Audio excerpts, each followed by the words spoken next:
After Anakin Skywalker was redeemed and killed the Emperor, Luke had made it to the main docking bay. He was trying to carry the dead weight of his father's weakening body toward an Imperial shuttle. About halfway there, his strength finally gave out, and he collapsed under the strain. Luke then rested his father on the ground, trying to collect strength one last time. Vader motioned Luke closer to him, asking him to help him take his mask off. In the canon novel Return of the Jedi, from a certain point of view, Vader's thoughts right before his death are explained in detail. As Anakin Skywalker was on the brink of death, he fought for one, possibly two more breaths. He was barely breathing at that point until the most unexpected thing happened. A spark appeared, a single flame. And from the flame, words appeared.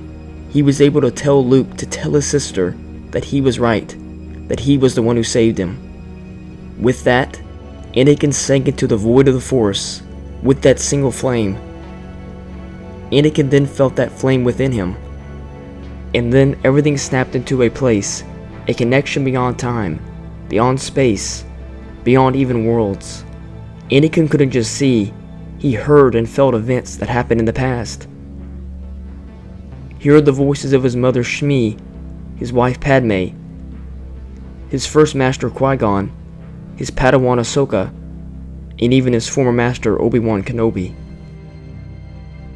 Hearing Obi-Wan Kenobi talk about Anakin brought him calmness and peace. Anakin Skywalker would not accept that his story was over, that it had ended on a single act of choosing light over dark. He had so much left to undo. He refused to die. He would make amends and bring justice to the pain he'd unleashed.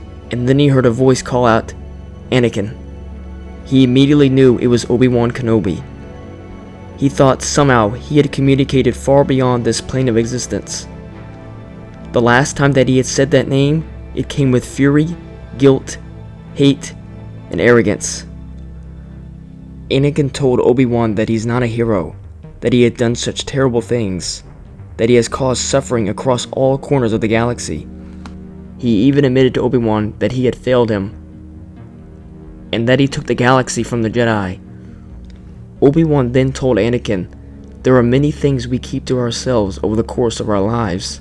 Those choices are not the sum of who we are." The old master then told Anakin that one person alone cannot burn down a galaxy, or even a republic, for they existed, and yet they did not. Anakin replied saying that he made those choices, to kneel to the dark side, to storm the temple, to betray the Jedi, and to fight Obi-Wan. Obi-Wan told Anakin that he has one final challenge for him, and asked him to trust him. And then, a sudden single light broke through the nothingness, a lone beam piercing the darkness. Then another, so many that the veil of empty began to give away into something physical, something real. Except the transformation went further than the space around them. It reached into himself and brought him somewhere new.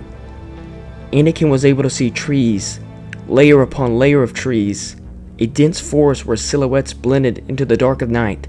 As Anakin looked closer, he was able to make out many flickers of light, the natural glow of flame. One glow stood larger than the others, not just in size, but also in shape. While joy surrounded most of the fires, this particular one had a stoic, lone observer. Anakin then recognized the helmet. It was the helmet of Darth Vader. But more importantly, Anakin recognized the man in front of it. It was his son. Luke had stared directly into the pain and rage of Anakin Skywalker, and somehow managed to see past it all. Now he stood alone, offering compassion to his fallen father. Obi-Wan told Anakin that he had chosen to bring balance to the Force. It was at that moment he chose the only thing Avery needed. It just took one final nudge from Obi-Wan to get there. Finally, Anakin Skywalker let go. With that, he closed his eyes, and Anakin Skywalker died. Thank you all so much for watching. If you enjoyed the video and learned something new, feel free to like and subscribe. And remember, the Force will be with you always.